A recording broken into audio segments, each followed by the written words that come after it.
आज के प्रशिक्षण सत्र में हम एक बहुत ही महत्वपूर्ण बिंदु पर विचार करेंगे और ये है प्रथम सूचना रिपोर्ट। एफआईआर कैसे दर्ज की जाए। मेरे पास बहुत सी शिकायतें आती हैं कि हमारी एफआईआर थाने पर नहीं लिखी जा रही, तो इसके लिए जो विधि के प्रावधान है उनके संबंध में आपको बताऊंगा। सबसे पहले इसमें जो चैप्टर 12 है, अध्याय 12 दंड प्रक्रिया संहिता का, सीआरपीसी का, उसकी जो धारा 154 है वो बहुत ही महत्वपूर्ण है। उसमें दिया गया है कि अगर किसी भी संज्ञेय अपराध की सूचना थाने पर इतला दी जाती है तो officer in charge of the police station यानी कि एसएचओ या प्रभारी निरीक्षक जो इंचार्ज है उसका दायित्व है कि वह एफआईआर को दर्ज करेगा। यदि वो ओरली भी दी जाती है यानी कि मौखिक रूप से दी जाती है तो उसको रिड्यूस करेंगे राइटिंग में, लिखित में उसको कराएंगे और उसके बाद पढ़कर सुनाया जाएगा कि एफआईआर में क्या लिखा गया, उसका कंटेंट क्या है। तो इस प्रकार से एफआईआर लिखने का दायित्व एसएचओ का है। कई बार एफआईआर लिखने में आनाकानी की जाती है, कारण बहुत से हैं। जो मैंने अभी तक इसके कारण देखे हैं उसमें सबसे बड़ा कारण आता है भ्रष्टाचार। बहुत से लोग भ्रष्ट हैं, एफआईआर नहीं लिखना चाहते। बड़ी स्पष्ट डायरेक्शंस दी जाती हैं कि किसी भी अपराध को मिनिमाइज ना किया जाए, किसी भी अपराध को लिखने में कोई कोताही ना की जाए, लेकिन फिर भी कुछ लोग इस प्रकार की कार्रवाई करते हैं। तो उसके लिए भी अब प्रावधान बहुत ही स्ट्रिंजेंट बना दिए गए हैं। इसके बारे में मैं आपको बताऊंगा कि ऐसी स्थिति में आप क्या करें। उसके कारण कई हैं कि जिसमें एफआईआर लिखने में मना करने में, एक मैंने बताया भ्रष्टाचार, दूसरा कई बार हो सकता है कि मल्टीपल डायरेक्शंस हो। कई बार कोई पॉलिटिकल बॉसेस से या किसी इस तरह के हमारे जो वरिष्ठ अधिकारी हैं उनसे कुछ क्लियर डायरेक्शन अगर नहीं मिल पा रही है तब भी एफआईआर में डिले हो जाता है। कई बार कुछ घटनाओं को बढ़ा चढ़ाकर या झूठ बोलकर लिखाया जाता है जिसका एसएचओ को पहले से ही मालूम है, तो उसमें भी वो कई बार डिले करते हैं। लेकिन ऐसे सभी मामलों में आप क्या करें। अगर एफआईआर लिखने में थाने पर आनाकानी की जाती है तो उसके लिए प्रावधान है हमारा 154(3) में ही दिया हुआ है, जो सबसेक्शन 3 है उसमें दिया हुआ है कि उसकी इत्तला फिर जो पुलिस अधीक्षक हैं, जो डिस्ट्रिक्ट के एसपी हैं, उनको बाय पोस्ट, रजिस्टर्ड पोस्ट से भेजी जा सकती है। और ऐसी कंडीशन में अगर उसमें संज्ञेय अपराध बनता है तो पुलिस अधीक्षक इसको स्वयं रजिस्टर कराकर उसकी खुद ही इन्वेस्टिगेशन भी कर सकते हैं और अपने किसी भी सबऑर्डिनेट पुलिस अधिकारी को इन्वेस्टिगेशन के लिए सौंप सकते हैं। तो ये प्रावधान 154 सीआरपीसी में दिए गए हैं। अब इसमें कोई भी अगर इंफॉर्मेशन मिलती है एफआईआर के लिए तब उसमें क्या क्या होना चाहिए और उसमें आपको कॉपी किस प्रकार से दी जाएगी, मैं इसके बारे में बताऊंगा। यदि आपने एफआईआर लिखाई है तो इन्फॉर्मेंट को उसकी निशुल्क एक कॉपी तत्काल उपलब्ध करा दी जाती है। साथ ही जो एफआईआर लिखी गई है उसकी जीडी में भी एक एंट्री दर्ज की जाती है और इस पर सभी पर टाइम भी लिखा जाता है कि घटना का समय क्या है, घटना रिपोर्ट कब की गई है। तो इसमें कोशिश करनी चाहिए कि एफआईआर में सही तथ्य लिखे जाएं, उसका विस्तार पूर्वक लिखा जाए। कई बार कुछ चीज़ें छूट जाती हैं, जैसे कोई ओमिशन हो गया, आप जो है संकट के समय में है, आप पूरी तरह से नहीं देख पाए, तो एफआईआर में सभी फैक्ट्स का आना ये भी कोई ज़रूरी नहीं है। कुछ फैक्ट्स बाद में इन्वेस्टिगेशन के दौरान भी आ सकते हैं या बाद में अन्य गवाहों के बयान में भी आ सकते हैं। लेकिन एफआईआर लिखना बेहद आवश्यक है क्योंकि उसी के बाद हमारा जो क्रिमिनल जस्टिस सिस्टम है वो पूरा मूवमेंट में आ जाता है।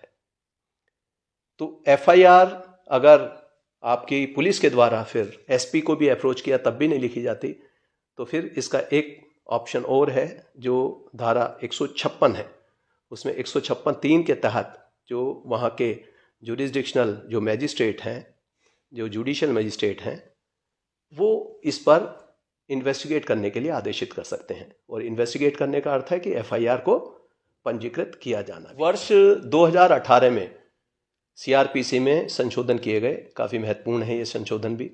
और इसमें एफआईआर के संबंध में एक निर्देश है कि यदि कोई महिला जो विक्टिम है वो दिव्यांग है, मेंटली या फिजिकली वो डिसेबल्ड है, चाहे टेम्परेरीली या परमानेंटली, तो ऐसी महिला के साथ यदि कोई अपराध घटित हुआ है, जैसे एसिड अटैक का अपराध हो गया 326A 326B, उसी की तरह फिर ये बलात्संग का है, या outraging modesty of A women 354 के केसेस हैं, या रेप के केसेस हैं जिसमें 376 और उसकी अन्य धाराएं जिसमें गैंग रेप भी है, और जो महिलाओं के साथ उनकी एज के अनुसार उसको कैटेगराइज भी कर दिया है। इस तरह के अपराध अगर घटित होते हैं तो उसकी FIR तत्काल लिखनी चाहिए।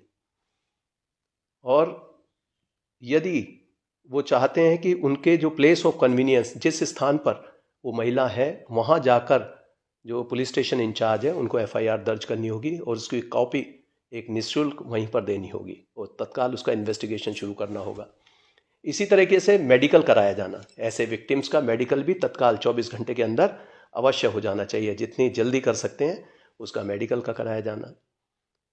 इसी प्रकार से 164 के बयान जो मजिस्ट्रेट के समक्ष होते हैं, कलमबंद बयान जिनको कहते हैं, तो वो भी विक्टिम का अति शीघ्र करा देना चाहिए। यदि इस पर लापरवाही की जाती है तो ऐसे मामलों में यहाँ तक प्रावधान कर दिए गए हैं कि IPC की जो हमारे धारा 166A है, जिसमें पब्लिक सर्वेंट अगर कोई कोताही करता है FIR लिखने में इन अपराधों के संबंध में, जो महिला संबंधी अपराध हैं, जैसा कि मैंने बताया 354A-B और साथ ही 376 का D, इस प्रकार के जितने भी अपराध हैं उन सब में अगर थानाध्यक्ष FIR पंजीकृत समय से नहीं करते तो उनके खिलाफ भी FIR हो सकती है और उसमें सजा का प्रावधान है 2 वर्ष की, इसमें मैक्सिमम सजा हो सकती है और इसमें 6 माह से कम की सजा नहीं होती। तो इस प्रकार के सख्त प्रावधान उसमें कर दिए गए हैं और ऐसे बहुत सारे मामले हैं जिसमें FIR ना लिखने पर इनके सभी ऐसे थानाध्यक्ष जो इसके दोषी पाए जाते हैं उनके खिलाफ FIR पंजीकरण के भी आदेश वरिष्ठ अधिकारियों द्वारा दिए जाते हैं। अब मैं कुछ और महत्वपूर्ण जो ऐसे जो प्रैक्टिकल फैक्ट्स हैं उनके बारे में बताना चाहूँगा। कुछ लोग FIR के एक इंसिडेंट की कई FIR लिखाना चाहते हैं। इंसिडेंट एक हुआ है, उसको तरह तरह से पेश किया गया, तो ऐसी एक इंसिडेंट की एक ही FIR होती है, उसकी कई FIR नहीं हो सकती। कुछ लोग क्रॉस FIR लिखने में एक पक्ष ने कुछ FIR दी है, दूसरे पक्ष ने दूसरी FIR दी है, तो ये भी इस प्रकार की FIR 2 पक्षों की दर्ज करने में कोई हर्जाना नहीं है, वो कर लेनी चाहिए। फिर कई बार ऐसे मामले हमारे सामने आते हैं कि इंसिडेंट कई हुए हैं लेकिन उसकी FIR एक लिख दी गई, तो इसके लिए भी प्रावधान है कि हर इंसिडेंट का अलग अलग FIR लिखा जाना आवश्यक है। जैसे मोटर वाहन के चोरी के बहुत सारे मामले ऐसे होते हैं, अपराध को छुपाने की दृष्टि से, संख्या कम करने की दृष्टि से एक ऐसा ही वाकया मैंने देखा कि उसमें लूट के मामले में या चोरी के मामले में जिसमें वाहन चले जाते हैं, क्योंकि वाहनों की संख्या बढ़ रही है, इस प्रकार के अपराध भी बढ़ते जाते हैं, तो थानाध्यक्ष की कोशिश होती है कि जब कई घटनाएं एक साथ हो जाएं तो उनकी एक FIR बना के लिख देते हैं। मैंने एक FIR देखी, उसमें लिखते हैं कि आज ये सूचना प्राप्त हुई कि यहाँ सोम प्लाजा के सामने एक मैंने अपनी बाइक खड़ी की थी, उसके बाद वहाँ बाइक जब मैं बाहर आया प्लाजा से तो उसके बाद देखा मेरी बाइक नहीं थी, चोरी हो गई है, मेरी FIR पंजीकृत कर ली जाए। मैंने वहाँ जब मौके पर सोम प्लाजा के आसपास कर्मचारियों से बात की तो उन्होंने कहा कि यहाँ पहले भी कई घटनाएं हो चुकी हैं, यहाँ 6 मोटरसाइकिल या इस तरह की चोरियाँ पहले भी हो चुकी हैं, तो लगता है कि यहाँ अक्सर चोरी होती रहती हैं और 7 गाड़ियाँ यहाँ से चोरी कर ली गई हैं, तो एक FIR में इस तरह लिख दिया गया। तो ये गलत है, जब घटना हुई है तभी FIR होनी चाहिए। तो इस तरह की कई बार लोग टेक्निकल आधार पर उसको एक FIR में रिड्यूस करने की कोशिश करते हैं अपराध कम दिखाने के लिए। इसी प्रकार का एक वाक्य मुझे याद है कि जब मैं ASP था तब एक टेस्ट FIR के लिए मैं एक बिजनौर के एक थाने पर DIG रेंज महोदय ने मुझे भेजा, तो मैं वहाँ मौके पर गया एक आम आदमी की तरह। वहाँ FIR लिखाने के लिए जब कोशिश की तो पहले कहा उन्होंने कि अभी हम 2 व्यक्ति थे जो वहाँ पर गए थे, तो उन्होंने कहा कि आप लिखिए क्या इंसिडेंट हुआ। तो मैंने अपने एक साथी को थाने पर छोड़ दिया कि आप इंसिडेंट लिखाइए इसमें, और उन्होंने कहा कि आप चलिए, जो घटना हुई है घटना स्थल हमें दिखाइए। उन्होंने गाड़ी में बिठा लिया मुझे पीछे, और फिर हम घटना स्थल पर गए। तो मैंने उन्हें वहाँ जाकर बताया कि इस तरह से यहाँ घटना हुई थी। तो थाना अध्यक्ष और बाकी जो हमारे जवान थे वो काफ़ी मुझसे पूछताछ करते रहे कि आप कहाँ से आए हैं। तो मैंने एक ऐसी स्टोरी बना दी थी, एक काल्पनिक सी कहानी बनाकर उनको सुना दी। तो उन्होंने कहा यहाँ कभी होती तो है नहीं चोरी। फिर मैंने अपनी आइडेंटिटी उनको डिस्क्लोज़ कर दी। मैंने बताया कि मैं एएसपी हूँ, टेस्ट एफआईआर के लिए आया हूँ। उन दिनों मोबाइल फ़ोन का प्रचलन नहीं था। तो मैंने कहा कि कुछ देर वहीं पर बैठिए। उनको बैठने के बाद करीब आधा घंटे मैंने वहाँ घटना स्थल पर बिताया, और उसके बाद जब हम वापस थाने पर गए तो तब तक जो मेरा साथी था उन्होंने अपनी एक एफआईआर दे दी थी, और चिक आधी काटी जा चुकी थी। मैंने फिर वहाँ जाकर मुंशी को, हेड मॉरियर को बताया, और थाना अध्यक्ष साथ में ही थे। उन्होंने बता दिया कि ये टेस्ट एफआईआर थी। तो वहीं से मैंने कैंसिल कर दिया कि ये टेस्ट एफआईआर है, उसको कट किया। फिर मैंने अपने साथी से पूछा कि क्या क्या आपको देखने में मिला, क्या कमियां मिली एफआईआर लिखने में। तो उसने बताया कि मैंने कहा था कि हमें इस तरह से हम पैसे लेकर आ रहे थे, अपनी बहन के रिश्ते के लिए यहाँ पर आए थे।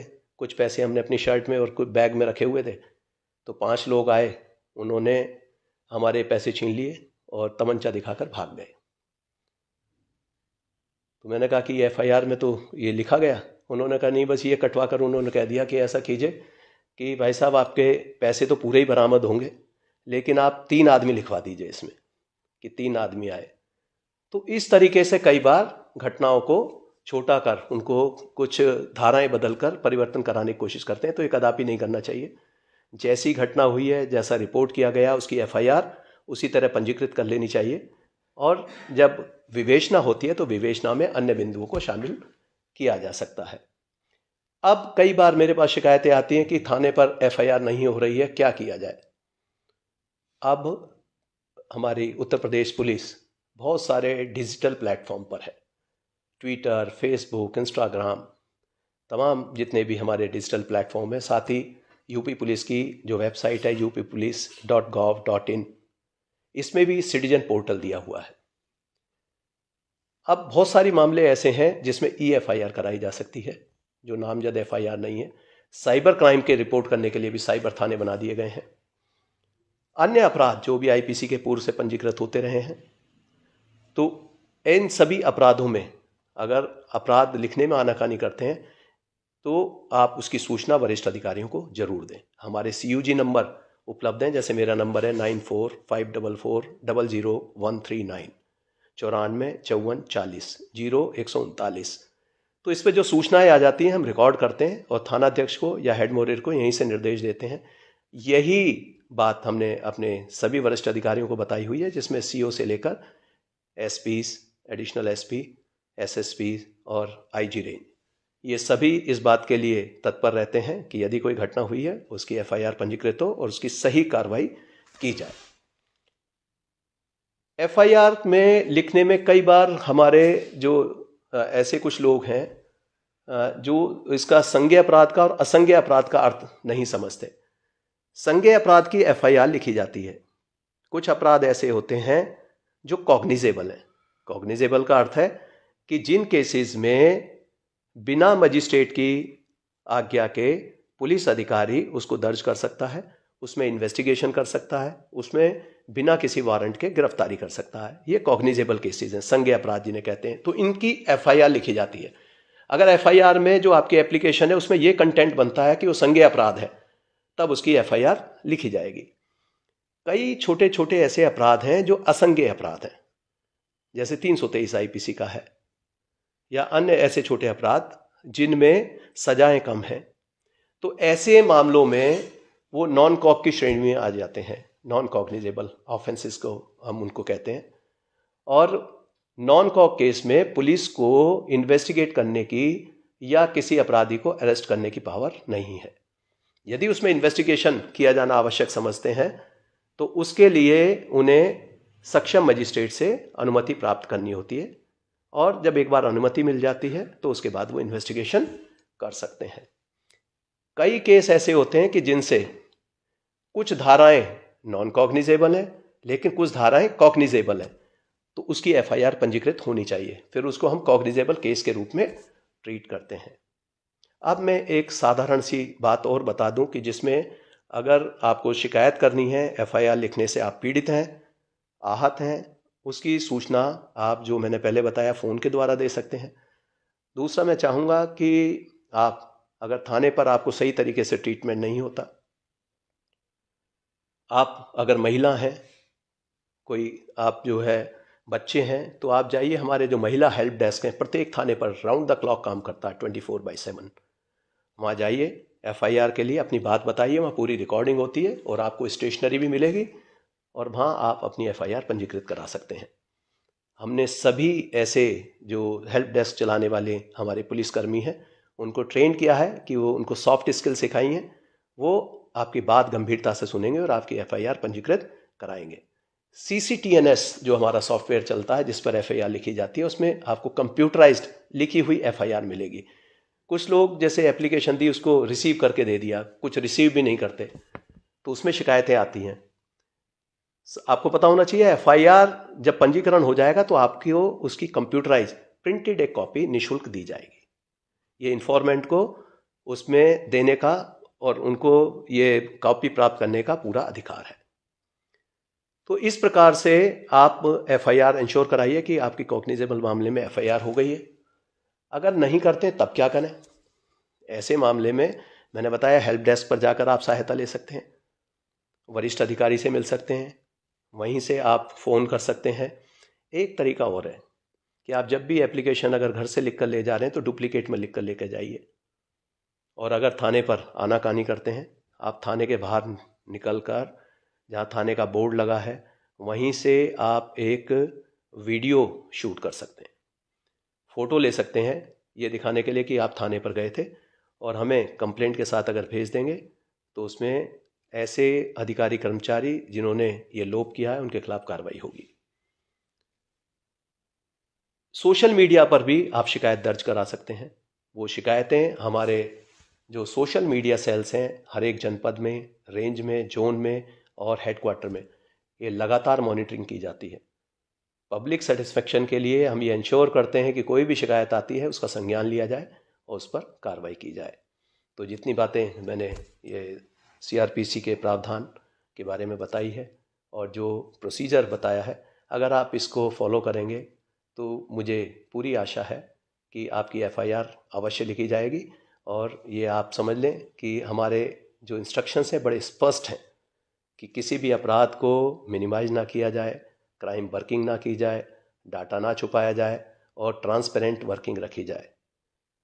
तो मुझे पूरी आशा है कि सभी बिल्कुल सही अपराध रिपोर्ट करेंगे, उसके कंटेंट भी सही होंगे, कोई बढ़ा चढ़ा कर या किसी को फर्जी फंसाने के उद्देश्य से एफआईआर नहीं कराएंगे। यदि आपको कोई असुविधा होती है कहीं या हमारे कर्मचारी सहयोग नहीं करते तो ऐसे में इसकी सूचना वरिष्ठ अधिकारियों को अवश्य दें। मेरी आप सबको शुभकामनाएं। जय हिंद।